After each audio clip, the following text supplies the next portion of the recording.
Hello class 12। इस video में जैसा कि आपको दिखाई दे रहा है हम पढ़ने वाले हैं आरएनए वर्ल्ड।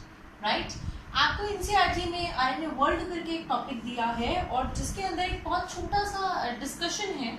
चलिए उसके बारे में देखते हैं क्या दिया हुआ है।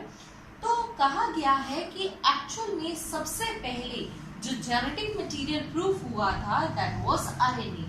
सो आपको यहाँ पर एक क्वेश्चन बनता है कि कौन सा मटेरियल है जिसको सबसे पहले जेनेटिक मटेरियल माना गया था, तो that was RNA. So RNA was considered as the first genetic material.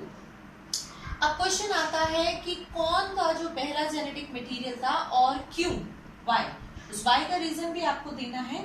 तो वाई का रीजन यहाँ पर मैंने मेंशन किया है, देखिए कहते हैं metabolism, splicing, translation, they all revolve around RNA. कैसे? मेटाबॉलिज्म क्या होता है? मेटाबॉलिज्म यानी sum total of all the reaction that are occurring in a person's body. So जितने भी हमारे प्रोसेस हैं उन सभी प्रोसेस में, जैसे आपको पता है प्रोटीन्स इन्वॉल्व हैं, प्रोटीन्स आरएनए इन्वॉल्व है, आप जो भी चीजें खा रहे हैं उसमें कहीं ना कहीं सेल इन्वॉल्व है, तो मेटाबॉलिक प्रोसेस में आरएनए का इन्वॉल्वमेंट है। Then if you talk of the splicing process अभी आपको नहीं पता, बट जब आगे जाके आप ट्रांसक्रिप्शन पढ़ेंगे तो वहां पर आपको पता लगेगा कि जब आरएनए बनता है तो उसके लिए एक प्रोसेस होता है जिसको स्प्लाइसिंग कहते हैं। वो वहीं पे मैं समझाऊंगी, यहाँ वहां ज्यादा बेटर समझ आएगा। ट्रांसलेशन सेंट्रल डोग्मा में पढ़ा था। क्या होता है ट्रांसलेशन? कि हम प्रोटीन से आरएनए से प्रोटीन बनाए। So that is again around the RNA. तो जितने भी इंपॉर्टेंट प्रोसेस है हमारे सेल में, बहुत सारे ये जो प्रोसेस है दे all revolve around the RNA. Second important thing, RNA was the first bio catalyst. Bio यानी लिविंग और कैटलिस्ट जो रिएक्शन के रेट को बढ़ाए। तो कहते हैं आरएनए फर्स्ट बायो कैटलिस्ट है। इसका मतलब कि रेट ऑफ रिएक्शन को इंक्रीज कर रहा है हमारा आरएनए। तो ऐसा एंजाइम ये वर्क कर रहा है। और आपको याद हो तो आपने 11th में वर्ड पढ़ा था, जब आरएनए ऐसा एंजाइम वर्क करता है उसके लिए हम वर्ड यूज करते हैं ribozyme. So it works as an enzyme, so we can say ribozyme, right? फिर कहते हैं कि पहले का जो एनवायरनमेंट था वो अनस्टेबल था, तो वो जो अनस्टेबल एनवायरनमेंट है उसके अंदर आरएनए ही बेटर है। तो पहले ये सारी चीजें थी, यानी कि पहले अनस्टेबल एनवायरनमेंट था जिसमें आरएनए बेटर था। पहले जैसे एंजाइम ज्यादातर देखा गया, आरएनए काम कर रहा है।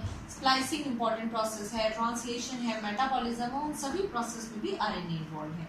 तो जहां देखा कि सब जगह आरएनए की इंपॉर्टेंस है, इसीलिए आरएनए को ही पहला जेनेटिक मटेरियल कंसिडर किया गया।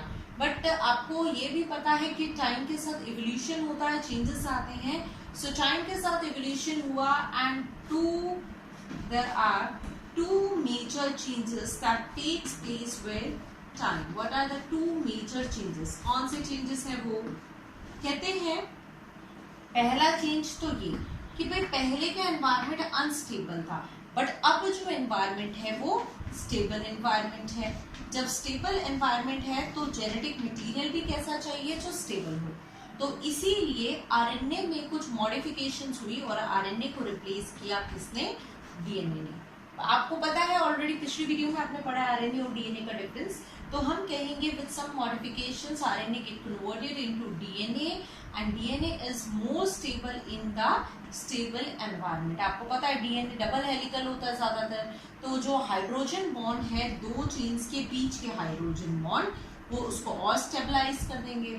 डीएनए में ऑक्सीजन भी कम है, ये सारी बातें आप पढ़ चुके हैं। इसमें थायमिन है, तो इसीलिए ये ज्यादा स्टेबल साबित होगा इस स्टेबल एनवायरनमेंट में। दूसरी चीज कहा गया एज कैटलिस्ट। एज कैटलिस्ट जहां पर आपका काम आ रहा था कौन?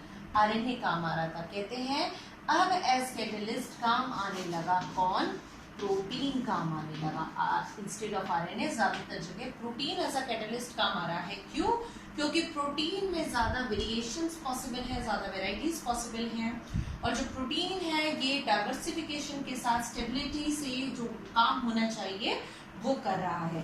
तो इस छोटे से टॉपिक में आपका सिर्फ इतना ही कंटेंट है कि पहले के टाइम में आरएनए के अराउंड ही सब चीजें मानी गई थी, और क्यों मानी गई थी उसके 3 कारण मैंने आपको बताए। बट क्या टाइम के साथ कुछ चेंजेस आए? यस, बिल्कुल चेंजेस आए। As a genetic material stability of environment के अकॉर्डिंग डीएनए आ गया, और जहां पर ये कैटलिस्ट का काम कर रहा है वहां पर प्रोटीन आ गया. That is about the RNA world.